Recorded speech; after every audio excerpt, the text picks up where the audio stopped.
In the headlines, Prime Minister Skerrit takes legal action against opposition leader Lennox Linton and Q95FM for defamation stemming from allegations surrounding the sale of diplomatic passports. The Dominica Business Forum condemns the impact of mob action in Roseau Tuesday night. And more questions than answers as the police investigate the discovery of a body near the coast in La Plaine. I'm Andrea Louis with the Channel 5 News, back with the details after this.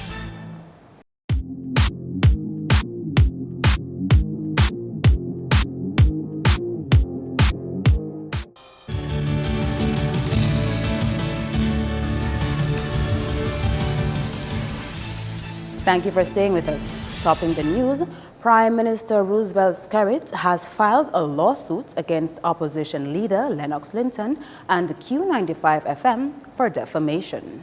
Senior counsel Anthony Astafan says the action by the Prime Minister is in response to allegations made against him in connection with the Citizenship by Investment program. The Prime Minister has repeatedly maintained that the allegations made against him by Lennox Linton and others that he was selling diplomatic passports or siphoning off money from the CBI program have been and are completely and absolutely false.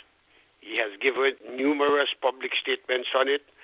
Now Mr. Linton is going to get his chance to Dominica to tell everybody in the country what is the evidence that he has now to justify the allegations that he has made against him. Bear in mind, Mr. Richards, that he has had several occasions to present the evidence and has failed to provide the evidence, whether it's to Huffington Post, whether it's to the Parliament, whether it's to the Public Accounts Committee, whether it's on Q95. Astafan says this is just the beginning. We are asking significant damages because Mr. Linton's arrogance, defiance, and ignorance in propagating these allegations on the Prime Minister have caused damage to the country simply because Thompson Fountain and Gabriel Christian and others are hell-bent on circulating them in the regional and international blogosphere and are giving misinformation and allegations to individuals with various blogs to smear the country and to the Prime Minister. More on that later, because as I indicated to you, this is case one. We intend to be writing also the television stations about these live broadcasts. And the reason why we're going to be writing these letters and taking it against Fountain and Christian and maybe others is that individuals and institutions and persons in the media, including Q95, have to understand that they have a responsibility to ensure that their media are not being used inadvertently, intentionally, or negligently to carry defamatory information and smears against individuals. As I said to you last week, and as I say to you again today, enough is enough. Meantime, the Dominica Freedom Party believes allegations of mismanagement of the Citizenship by Investment program are seriously tarnishing the country's good name. Executive member of the Dominica Freedom Party, Kent Vidal, says the DFP supports the Citizenship by Investment program in principle. But he says there needs to be a commission of inquiry into the management of the program. Let us understand that the loss of our good name will hurt us. It will only lead us down the road of underdevelopment. It will affect our ability to attract help and investments from abroad. It may harm our very way of life and our ability to travel. The Dominica Freedom Party supports the Economic Citizenship Program in principle, but we insist that it must be well run, open and transparent, so that it does not damage the security interests of other nations. Sanctions that could be imposed by aggrieved countries could well turn out to outweigh the funds that we have collected from the Economic Citizenship Program thus far. The economist also argues that more revenue streams can be pursued in building Dominica's economy. You cannot put all your eggs in one basket. You cannot, definitely depend on a passport program. There are many risks currently to that program. Right now, there's competition from many other countries, There is the fact that we were the cheapest passport with the least access. But right now, there's another country whose price is just as cheap as Dominica's, with more access to other countries than we do, which really means that the kinds of resources maybe we got in the last 2 years, fortunately, may not happen again. The Dominica Business Forum has added its voice to the chorus crying down the violent acts of Tuesday night, which followed the United Workers' Party's public political meeting that afternoon. According to a press release from the DBF dated 8th February 2017, the private sector in Dominica has suffered a devastating loss as we witnessed the destruction of private property and a negative impact on livelihoods. The hard-earned investments of our business partners have been destroyed and many employees are forced to lose work days as businesses are unable to continue normal operations. The Dominican economy has again been dealt with a critical setback. The Dominica Business Forum consists of member associations such as the Dominica Association of Industry and Commerce, the Dominica Employers Federation, the Dominica Manufacturers Association, the Dominica Coalition of Service Industries, the Dominica Hotel and Tourism Association, and the Builders and Contractors Association of Dominica, as well as the OECS Business Council. These entities have all condemned the acts of violence, vandalism, and arson against the business enterprises on Tuesday night. The press release also went on to state that the Dominica Business Forum and member associations recommit to extend unconditional support to the affected businesses, and the DBF also urged the public to recognize the role the private sector plays in the economic and social development of the country. The Dominica Business Forum will continue its efforts at stimulating growth within the economy when it hosts its private sector forum this Friday, 10th February. The condition of a body of a man in his 50s found near the beach in La Plaine on Thursday is raising a lot of questions as to the circumstances surrounding the death. One resident of La Plaine told the Channel 5 News that the body was found with hands tied and duct tape over his mouth and parts of his body. The eyewitness also told us there were bruises on the body. We checked with the police for an official report, but we were told late Thursday afternoon that they were awaiting facts on the body. We will have more when it becomes available. Another 2017 Queen contestant has launched one of her platform projects. Contestant number 3, Gabrielle Abraham, representing Goodwill, donated recorders to the grade 3 pupils of the Roseau Primary School on Thursday. I gave the entire class recorders and I taught them a few notes on the recorder, B, A, and G, so they could play hot press buns at the end of it. A lot of them were so excited and I was very happy to see the joy that I brought by teaching them this instrument. I left them with some fingering charts as well so they could continue and learn at home. It was a great introductory class. I had fun with them. Gabrielle's platform for the Miss Dominica pageant 2017 focuses on developing the nation's youth through music. I would really love to come back and establish like an after-school program at least with them so I could continue teaching them recorders and instruments because the recorder is such an excellent beginner's instrument, so that's why I wanted to bring to this class. And then grade 3 I chose because most of them are 7 and 8 years old and that was the age that I started music, and now I'm 23 and I'm still at it. Principal of the Roseau Primary School, Greta Roberts, has commended Gabrielle, saying that her action complements the school's budding music program. Oh, it's a commendable effort by Ms. Abraham to come to the school. I appreciate the fact that she chose our school for that. We have started music education at the school.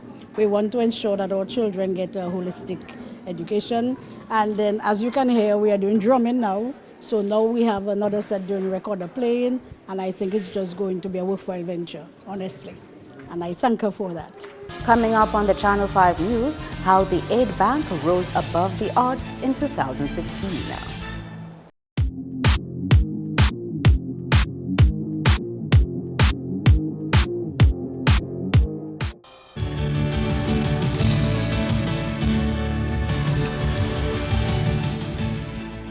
Welcome back.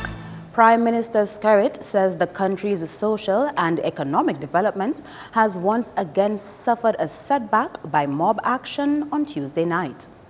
In his message to the nation carried live on Wednesday night, Prime Minister Skerrit continued to hold the UWP leader responsible for the events which followed Tuesday's political meeting outside the financial center. Following that meeting, an unruly mob went around the city, setting fires, destroying garbage bins, targeting certain business places, vandalizing and stealing. Ever since the entry of Lennox Linton to public life in Dominica 4 years ago, wherever there is a gathering to undermine the name and image of Dominica, Lennox Linton is in the midst. As a result of his actions, Dominicans both here and in the diaspora are ashamed and disgusted by the acts of barbarism that have now tainted the image of Dominica in the eyes of so many around the world. The Prime Minister and Minister for Finance says government now has to seek funding to help the business owners bounce back from this man-made disaster. Wait not for the actions of the police. This matter could have gotten much worse.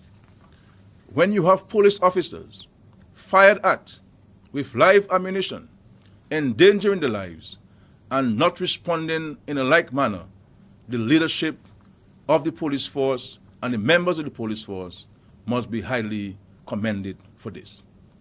And I want to say, it's only in Dominica that would happen, that the police would be faced with that situation and not respond in like manner. So I salute Chief Carbon and his entire membership. The Prime Minister has also commended the police for exercising restraint during Tuesday night's ordeal. Meantime, the leader of the UWP has distanced his party from the mob action which followed Tuesday night's meeting. Linton has condemned the action and has called for calm, but he has also reaffirmed his party's intention to continue to demand the resignation of the Prime Minister. Member of Parliament for Roseau Central, Joseph Isaac, says his party remains resolute in its support of the Citizenship by Investment program in principle and concept. But speaking at his party's news conference on Wednesday, Isaac said the issue is the way the program is being managed. The Roseau Central MP says his party also remains concerned about the action or inaction on the part of the government as regards the issuance of diplomatic passports or diplomatic privileges. We are merely saying that we do not like how the current administration is running the economic citizenship program. We also are against and have articulated many views in regards to the approach in terms of the policy. We have on many occasions pointed out in Parliament, out of Parliament, that the program being run under the Labour Party administration is not transparent. Isaac also joined in condemning the attacks on businesses in the city on Tuesday night, which left behind significant losses and damage to property. Publicly place on the record that we sympathize with the business class and the business people who are affected, either through damages to inventory and or the closing down of their business for maybe 1 or 2 days. I myself, as the MP for Roseau, have met with most of them already and extend our sympathies and how we feel about the matter. We'd also like to point out to Dominica and the rest of the world that the United Workers' Party in no way supports any violence against people, against property, against businesses. And the aid bank's $1.2 million in net profits for the last financial year was reportedly accumulated in what is being described as a very challenging economic environment. Chairman Martin Charles pointed to the negative impact which Tropical Storm Erica had on the local economy as chief among those challenges. Charles says while the 2015 tropical storm led to close to a 4% decline in the country's economic output, the aid bank remained relevant in the face of adversity. We made direct financial contributions to persons affected by the storm. We made space available in our industrial estates for relief supplies and provided grace periods to customers where needed. We continued to prioritize sustainable investments in the productive and other important sectors of the economy. I am deeply proud of the work that this bank has done and the impact that it has had on thousands of lives over the past 45 years. The bank's loan portfolio grew from $162 million in June 2015 to $169 million by June 2016. Charles says because of a subdued economic environment, the bank's lending activities dropped 52% lower than the previous year. The bank had been experiencing difficulties with delinquent borrowers, leading to a fresh appeal by the chairman for delinquent clients to service their loans. Stay tuned for Chit Chat.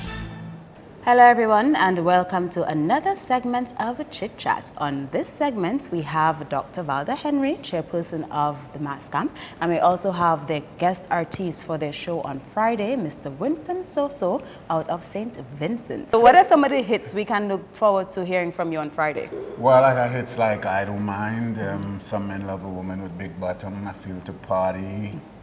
I have lots of other things, but I want them to come down and hear for themselves because we have a great show lineup. It's going to be good. Okay, it sounds pretty good. Now, Dr. Henry, remind us of the venue and the time and the cost. The venue, as you know, as it says, has been the home of Mass Camp for the last few years. It's the Hallam Plaza in Newtown. It starts at 8:30 tomorrow because the band tomorrow, we're doing something a little different tomorrow. We're starting off the show with the band. Oh, okay. So the band will be doing about four selections, and I mean, they have some really great songs that they will be doing. And then at 9, the first Calypsonian comes on at 9. Okay. But the band takes off the show, kicks off the show at 8:30. Then it's from 8:30 to be there, and the cost, it's $25 in advance. Okay. $30 at the door, and for VIP it's $40. Viewers, you heard it right here on Chit Chat. You must be at Mass Camp on Friday, 10th February. It starts at 8:30 in the night at the Hallam Plaza. You do not want to miss our local Calypsonians and the guest artist, Mr. Winston Soso out of St. Vincent. Thank you so much for watching Chit Chat. Stay tuned for sports with Kenny Williams.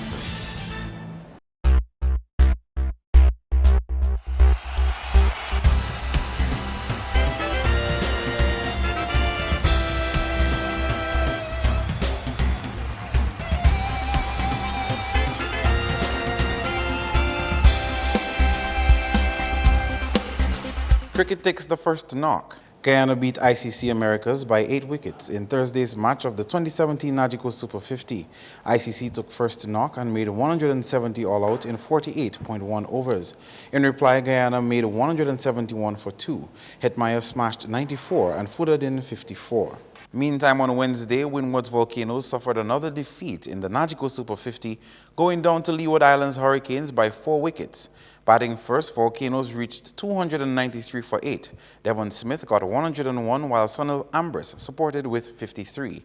In reply, Hurricanes resisted with 297 for 6 in 48.4 overs. Kieran Powell scored 80 for the Leewards.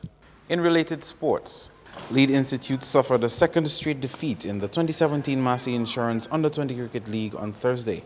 Dominica Grammar School won the match by 180 runs. Batting first, DGS scored 70 for 4. Kasim Peltier added 39. Jaman Williams took 3 for 20. In reply, Lead was bowled out for a low total, scoring only 9 runs. Ethan Doctrove took 4 for 0 and Kasim Peltier 4 for 7. Batting a second time, DGS declared on 126 for 3. Kasim Peltier smashed 103 not out. Jaman Williams picked up 3 for 37. Lead was again bowled out for a low total, this time only getting 7 runs. Ethan Doctrove took 3 for 4. Next up, former West Indies T20 captain and recent addition to the Windward's Volcanoes squad, Darren Sammy, came down on the team's coach for what he believes was laziness on his part. His comments follow the Windward's poor performance in the Nagico Super 50 so far. Gentlemen, Volcanoes, well, guess what? They say I like to talk. Let me go talk. Coach Thomas, you're responsible for practice and training. If any player decide they want to train, you should be there for them to train. You don't have an assistant here. You're the head coach. You should be there for training. You're too lazy, seriously. And if you want to grow in your role, these are the things you have to do for the team. It's not about you. A player wants to train, he train. And that voice note, y'all could send it to whoever y'all want. pass me passing through. But me can't come on a team and see nonsense happening and don't talk about it. Men in leadership position have to lead. And me go always talk. Me back broad and me just passing through. So more reason for me to talk. Stop messing around Windward's cricket.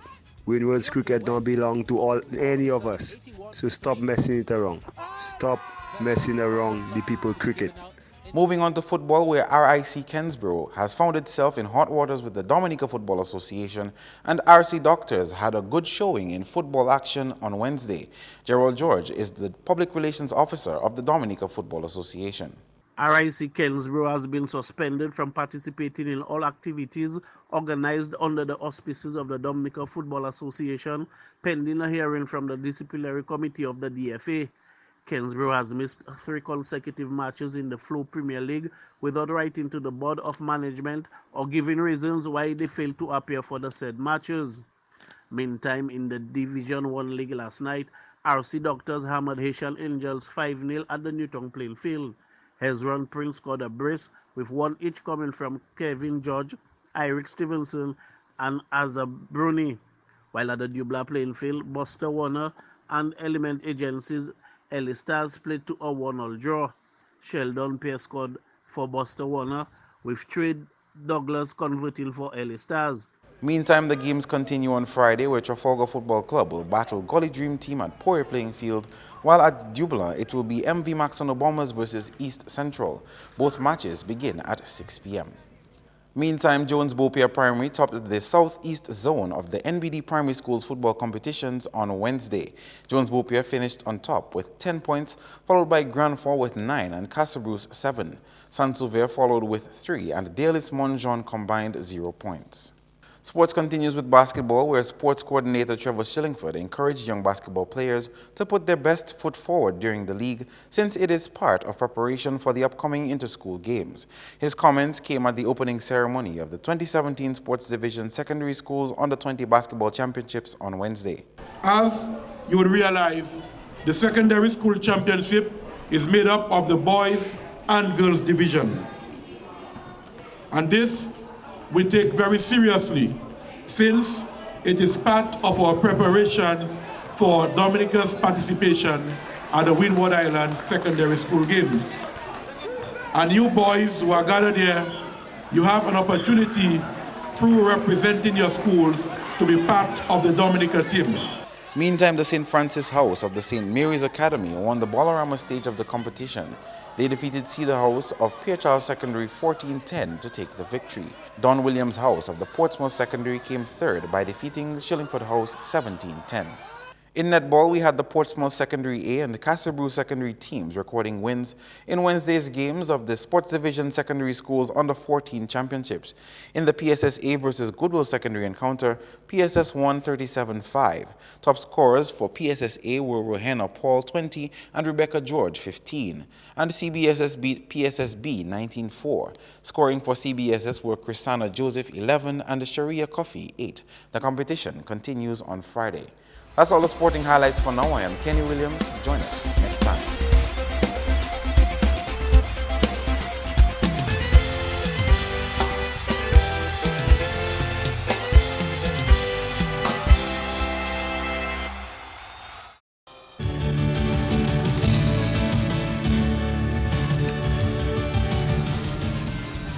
We now join our friends at the Met Office for the weather report.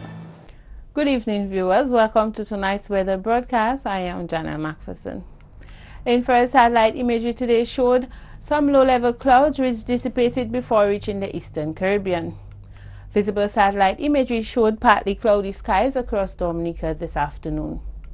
Radar imagery indicated a few passing showers across parts of the island chain. The weather for tonight, partly cloudy, hazy and breezy with a few passing showers. These conditions are expected to continue into tomorrow, with temperatures peaking up to 31 degrees Celsius. Seas tomorrow, moderate to rough in open water, waves of 2.5 to 3 meters or 8 to 10 feet. A small craft warning is in effect.